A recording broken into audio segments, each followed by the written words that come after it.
I lost about 25 kilos in a period of 3-4 months. And I kept on doing studies, blood tests, and no one couldn't really find anything wrong with me. Some of the doctors were saying, well, we think it's a little bit more to do, psychologically speaking, burnout. I didn't think that was my thing. I always felt, look, I'm a happy guy. I think we're in a constant fight or flight of CEOs who will say, I get this done for $200. It's the best thing on the planet. And when we sit with them and explain, they were like, this is incredible. It's a completely different ball game. If you want to go to the moon, do you take a rocket or do you drive a Vespa? The whole system is done in a way that it almost feels like people don't want for you to be checking yourself. No, and whenever you want to go the extra mile, we're not being encouraged. Sometimes it feels like they want nothing to do with you when you're well. So we're completely independent. We're taking ourselves out of that equation.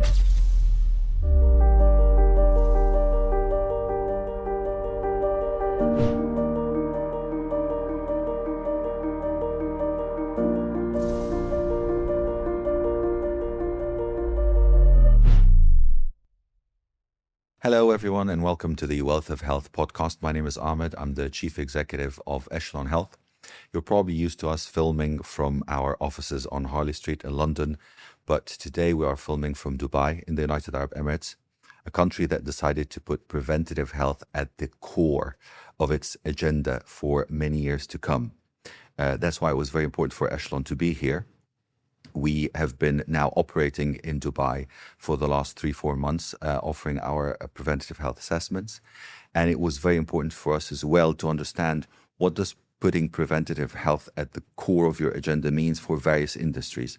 So in this mini-series, we will be interviewing a lot of opinion shapers, if you would, from various industries and understand on the practical side, how can preventative health in general be part of their industry. Today, we're speaking with Lorenzo Jooris. Lorenzo, welcome. Thank you so much, Ahmed. Would you like to tell us a little bit about who you are and what you do? Thank you for having me here, first of all, and it's a real pleasure to sit with you on this topic. I'm Lorenzo. I came to Dubai about 20 years ago by chance. I was one of those passing by through Dubai and fell in love with the city, and I said, this is where I want to stay and live my life. I've been here for 20 years. I used to run a media company back then when I got started. I was traveling lots around the world, mainly in Africa and the Middle East, advising governments on branding and communications campaigns and how to promote these countries as investment and tourism destinations. And after a while, I decided to settle fully in Dubai and become a bit more of a normal world. Back then, it was just constantly about traveling. I met my wife, I started having kids, and I realized I couldn't continue with that sort of nomad lifestyle. And I needed to fully settle here. And this is where I decided that going back to the corporate world was the right way for me. And that's what I did. And it got me to what I am today, the group CEO of Creative Zone in Dubai. Creative Zone. Correct. You tell us what Creative Zone is. So Creative Zone is one of the largest CSPs, corporate service providers in the country. We essentially help individuals and corporations to set up their businesses here by getting a trade license and us helping them in everything around it, like employment visas, investor visas for the investors. We help people with setting up bank accounts, corporate tax. We do tax and accounting, bookkeeping, and many other solutions, HR and recruitment, media and marketing, and so much more. So we are sort of essentially a hub that helps the UAE attract people that want to come, move here, and start their lives by setting up businesses in the country. That's fantastic. So obviously an enormous responsibility. Does that mean that you travel a lot, work a lot? Yeah, we travel a lot, and we're very proud of what we do because we feel that we're part of selling what the UAE is about attracting people. And I keep on saying this everywhere I go. What a great job to have is to go out and represent this incredible nation. And we're so proud every time we go outside the UAE borders and to different countries. We do a lot of road shows. We created a brand called the UAE Advantage. So we go about presenting this to different countries around the world. So we're constantly attracting people to come and do business here. We're part of a larger group called Encore Group. We were acquired about a year ago by an investment fund out of Hong Kong. And now we have at the group level offices in 7 different countries, mainly in Hong Kong, Singapore, China. We are acquiring some companies in Europe at the moment. We're expanding here locally as well in the GCC. So we're part of a group that has very ambitious plans into becoming one of the largest global corporate service providers around the world. Fascinating. Okay, that obviously puts a lot of responsibility and potentially stress on yourself. Yeah. But how do you manage your stress levels? Yeah, so that's a really interesting question. I guess we all learn as we go through life on how to deal with things, and I think each one of us deal with things in a different way. I learned a lot through my journey of as you gain responsibilities in life, whether it's the corporate world or family or the environment that you're in, economic tensions, social tensions, whatever those are, we all go through this, right? But it's how we cope with this and our internal mechanisms that some of us are, put together in a different way that allows us to cope with these things differently. So I went through different stages in my life, like all of us. But I did have a bit of an episode about 15, 16 years ago when I was transitioning between having my own business in this media company and realizing that I needed to let go of that and transition into back into the corporate world. I was at that time, a first-time father. I started feeling certain responsibilities that I wasn't used to. I came from, no responsibilities, traveling around the world, living out of my suitcase, doing really well financially, and then realizing that I needed to transition into someone completely new. And that put a lot of strain on me, and I didn't take it well. That ended up in me going into a complete burnout. And I couldn't really comprehend that was happening to me. I remember at the beginning, the symptoms started to show physically, like issues to do with my tummy, and I started losing weight. I lost about 25 kilos in a period of 4 months. And I kept on doing studies and blood tests and things, and no one couldn't really find anything wrong with me. And some of the doctors were saying, well, we think it's a little bit more to do, psychologically speaking. You might have gone through this stress period and a burnout.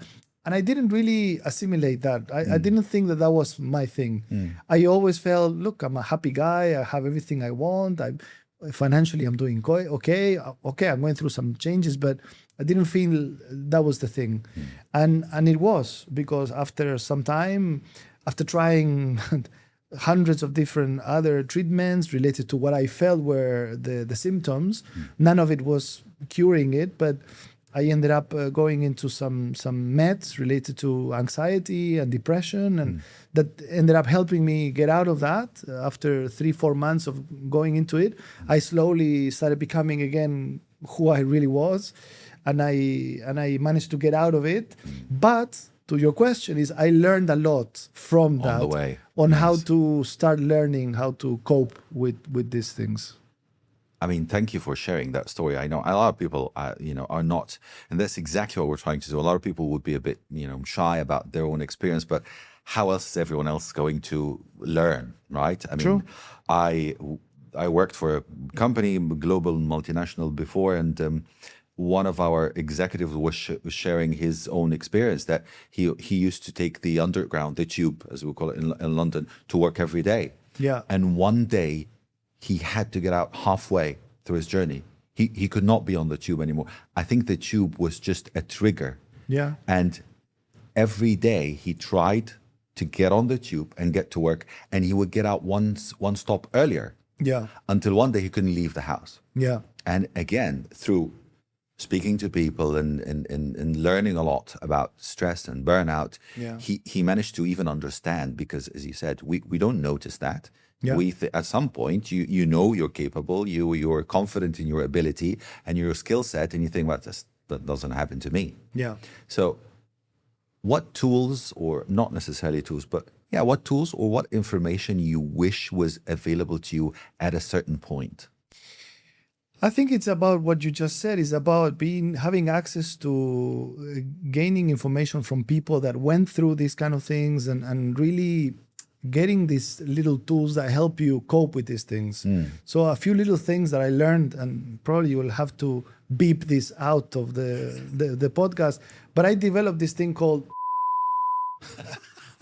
I learned that I would assimilate everything too personal, and everything that was going through my life, I would really, let it come into me and affect me so deeply.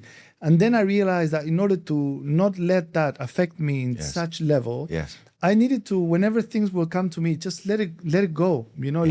Don't let it come to me, and then realize that tomorrow would be another day, and I will wake up again to be able to confront this situation. And 70 or 80% of the times, these things have a way of resolving themselves naturally.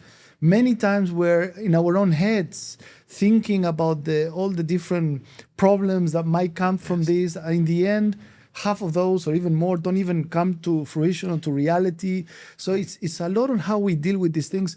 And I think it's also to do a little bit culturally on how we are wired, because I started really analyzing a lot of these things. And I relate to this. I was once meeting a very fine man, also a well-known businessman from the UAE. He owns a very sophisticated media agency.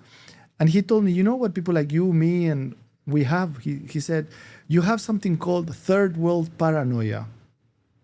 Very interesting. So we come from backgrounds where we used to, I'm originally from Argentina. In our third world countries, we're used to everyone trying to screw us from 17 different avenues, whether it's the government or your neighbor or your friend, and we develop this thing that we're constantly in the lookout of what are the options and alternatives for me to either gain out of this situation or get out of it, or how do I create all these different paths to a certain goal. And I've looked at other people that don't come from these messed up cultures, and they have a lot more of a linear way of thinking. They're not wasting their time thinking like we do, 17 different routes to get from A to B. They just go from A to B. But when we say, how do I go from A to B, we create 17 different We have to consider roads. 17. You know what? You make a very good point. I think we're in a constant fight or flight state. That's exactly but because of what this it third is. world paranoia that we have. Yes. And so a lot of the Europeans and stuff, they don't think this way. They have a little bit more of a linear way of addressing things. Straight line. I would totally agree to that. I mean, I think for me, one of the best advice I've ever heard about maintaining a healthy stress level, because, I mean, let's not kid ourselves. There's never going to be no stress. And also, a lot of people, including me, perform at our optimum when there's a certain level of tension. Okay, Right? But it's keeping it at that level and not going over. And one of the best advice I've heard was non-negotiables. Something called non-negotiables, I'm sure you know, which is what are your non-negotiables during the week that come rain or shine, you're going to do that because that de-stresses you. So what are your non-negotiables? No, look, and there's another important element in this discussion is I also come across through my media work. I went around the world interviewing very successful people from around the world, and ministers and presidents and CEOs of the biggest countries. And one thing kept on impressing me. A lot of these very successful people, they had one thing that I found in common in all of them. They were all most of them, very calm. Right. And the way that they deal with the way they come across on their day-to-day, you see them as not being so stressed and so tense. And I would think to myself, oh my God, I have such a tiny little island to take care of, and I have maybe a few emails to answer and stuff. But some of these people, you're talking about having multi-billion-dollar entities under them and countries or a whole ministry, and they're so calm. And this is something that always impressed me a lot about successful people. You meet them and you go like, how is he able to be in such a calm state when he has such a big responsibility under him? Yes, but is there a volcano bubbling underneath that calm surface? Perhaps. Perhaps. And, but a lot of, I think this is a key thing. Very successful people manage to find that state Yes. in order for them to get on with what they do on the day to day. It's very important for us to bring practicality into what we're talking. So in this specific mini series that we're doing, we know the government is pushing for preventative health to be, at the center of everyone's agenda, but we want to understand practically what that means for different industry and for senior execs and CEOs like yourself, who might just not have the time, simply put. So, what does preventative health mean to you from your perspective, and would you put a health assessment on your agenda? And what do you think is a comprehensive health assessment? That's also something we want to cover. Yeah, this is a really interesting sort of area. I think around the world there's been this really interesting push for wellness and for understanding a little bit more about our health, our bodies. More and more, the wellness industry is gaining momentum in terms of people realizing that it's something so positive to be looking into. And the more that we explore in things, especially with the advent of technologies and AIs, there's so much being sort of discovered when it comes to what are the positives and what is the impact of just even taking a look a little bit deeper into things that you could do to lead a healthier life. And even with these topics related to AI and automation and all of this, it's true that we're going into this world where, machines and AI and robots are going to continue executing a lot of what we do, and what we're left with is with who we are truly. And if we don't take care of ourselves, because the machines are going to be able to do everything else, right? And what we're left with is our core self that implies everything: your mental health, your body, your physique, so more and more people are realizing that it's so positive to be looking at these things. So through the UAE, but around the world, at government level, it's great that the government is looking into implementing initiatives that are giving more information and are putting forward to the public things to allow them to be more knowledgeable about these topics. And there is a good drive on this. Another interesting point is traditionally cultures in the Middle East are known to be a little bit less developed when it comes to some Western countries due to dietary, cultural lifestyles and stuff. I remember doing a documentary on this topic in Kuwait, where I think I was reading that Kuwait has one of the highest diabetes penetrations, and they developed the most sophisticated diabetic center in the city, and so on. So culturally, I think the GCC countries have realized that culturally they have some work to do because of our cultural history around it. But there's so much work being done on this in this aspect. And to what you were saying, I think it's so important, such as companies like yours that are going out to the public and really, giving evidence and explaining what are the different things that we could be doing at a personal level, at a corporate level, at a country level, to attain to things that will bring a positive impact to our lives. Yes, absolutely. And this is the thing. I think a big part of it is education, because look, any activity that helps people live a better, healthier life is more than welcome. So anything that we do in this massive space that is longevity is good and is welcome, as long as it's scientifically backed and it has a proven outcome. But it's also very important to explain a little bit what is the difference between your regular blood test and what is a comprehensive health assessment. Correct. Because the difference can mean, the entire world, a literally life or death situation. So part of what we try to educate about is the use of different modality, for example. So if you look at the regular health assessment, that's primarily statistical based. It's based on a population. And it's designed to identify the risk within a population. It's not designed for you as an individual.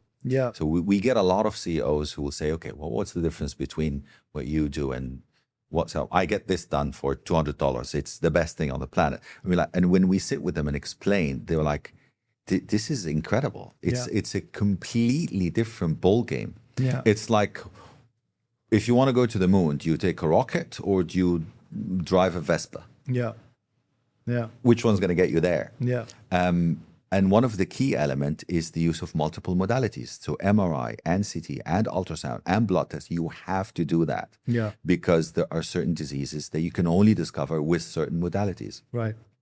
And on your point with the AI, there is a perception here that I noticed, for example, which, oh my God, CT has radiation. Right. So let's not do CT. Yeah. And it's always a balance of risk versus reward. CT is fantastic for predicting potentially the biggest killer of senior executives in the world, which is cardiovascular disease. Right. So if you want to check that, you have to do a CT coronary angiogram. Yeah. You know, we talk about colon cancer, a problem here in the Gulf, but one of the most preventable cancers ever, because it takes 7-10 years to develop. And if you use virtual colonoscopy like the one we use, you can detect it years. Right. It develops from nodules that are found in the colon that you get removed, and thank you very much. Yeah, You're done. correct. So there needs to be a lot of education about what is the right modality, what is perceived to be comprehensive, how often do I need to do it? Yeah. You know, how do I truly protect myself? And it really supports the psychological element, as you were talking, because if a lot of people, if they know they're physically well, they have a much stronger, determined mind. They have trust in their physical capability. Absolutely. And as we know, if we trust our physical capability, we can do anything. Absolutely. The second you lose that confidence, you're not sure about anything. Yeah. Absolutely. Yeah. Please. No, I was actually going to ask what your advice is for people who are, what can I say, not necessarily leading the best lifestyle because of their work, because of how stressful it is.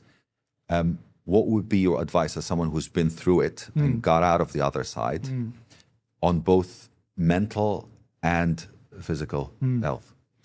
It's I would say to look to get started in a slow way to the things that are reachable to your own means and things that you can make a difference on immediately, and that will trigger you into trying to expand this and see how far you can go with this thing. So lately, for example, about 6 months ago, I decided to stop eating sugar as much as I could. And I used to take a lot of sugar. I was the kind of guy that would drink Coca-Cola in every meal during lunch and dinner. And I would have all these croissants and a lot of sugar in my coffee. And Alfajores? Alfajores, of course. It's and my favorite. Medialunas. And so I decided to try that. And after a month and a half, it was incredible, the extra energy that I was realizing I was having, and just by cutting refined sugar and things like that. So there's so many little things that you could do in your day-to-day around this.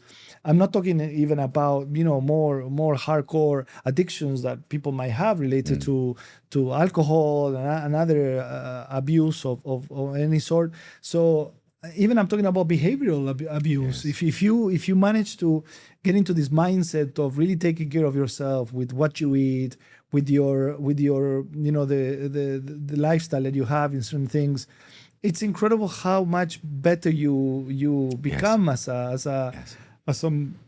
an entity moving around, and the energy that you have. And then you start looking at mental health related topics. These techniques of what I developed called when I was in this. That's another beep. So you can develop these coping mechanisms, but with what you're going into, it adds a whole new level of being able to understand your body and check on yourself a lot deeper, which I find super interesting. And I have a question myself on the side is, I think for this to become mainstream, there has to be certain changes in relations to the relationship between insurance companies and the hospital, the delivery of services and stuff. Because the experience as a user is that every time we want to go into understanding, or it's very quickly you need approvals from insurance company, and it's the whole system is done in a way that it almost feels like people don't want for you to be checking yourself. And whenever you want to go the extra mile, they're like, we're not being encouraged, No. right? Recently, I went to hospital on some little things I wanted to get done. It's a minor little thing that is not bothering me physically, but the hospital made it feel like as if we can't get it done because the Yes. insurance is not going to approve it. And I'm thinking to myself, why, if I'm trying to, add a little bit of that is going to provide me a little bit of a better lifestyle, Yes. which is so small thing. So unless we crack that dynamic, that we manage to create an environment where this is seen as a positive thing, Yes. and that there is not being kind of blocked by this ecosystem. The system, Yeah. exactly right. I mean, well, first of all, about the small habits that you were mentioned, congratulations. You just defined biohacking. That's essentially what biohacking is those small changes over a long period of time that leads to a transformational outcome. And so that's a fantastic advice. Thank you for that. We always say longevity, start with a baseline for your health, get checked, make sure you're okay physically, then go through that building the emotional awareness or the consciousness about your health with the little changes of small habits, and then do all the longevity trendy stuff with the cryotherapy and the cold plunges and sit in the freezer for 5 minutes or whatever people do to increase. It's all good if it makes you feel better and, scientifically proven. Fantastic.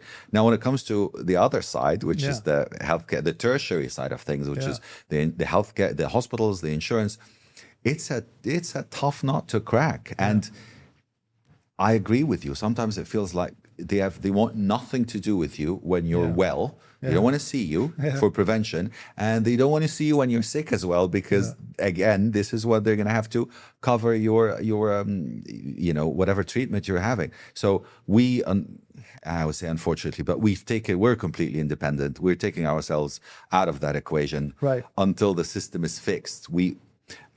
But whenever something is found with our clients, then they get a referral to their insurer, and then the insurer cannot say no. It's a clear case of diagnostics that require treatment. Excellent. So we kind of saved our clients that first 2-3 steps. And we say, we will do all the tests. If something is found, here's a letter. There is no denying it by your insurance because there's clearly something that needs to be looked after. Excellent. No, that's great to see that you're in that path. It reminds me of this guy. I don't know if it's relevant to your ecosystem of things. There's this Brian Johnson guy, from that documentary on Netflix, Don't Die. Yes. So who went the extreme into understanding all of these elements of his body, and he's testing himself on to the max on a lot of this. I know. But for me, it's a balance. Yeah, correct. Right? I mean, do you want to spend your entire life trying to stay alive and look young? But then you've wasted your entire life trying to do that. So you need to enjoy life a little bit. So balance is always good. Lorenzo, thank you so much for your time. Welcome. It's a pleasure talking to you. Same here. And I'm sure we'll speak again. Happy to. Thank you so much for having me. Thank you very much.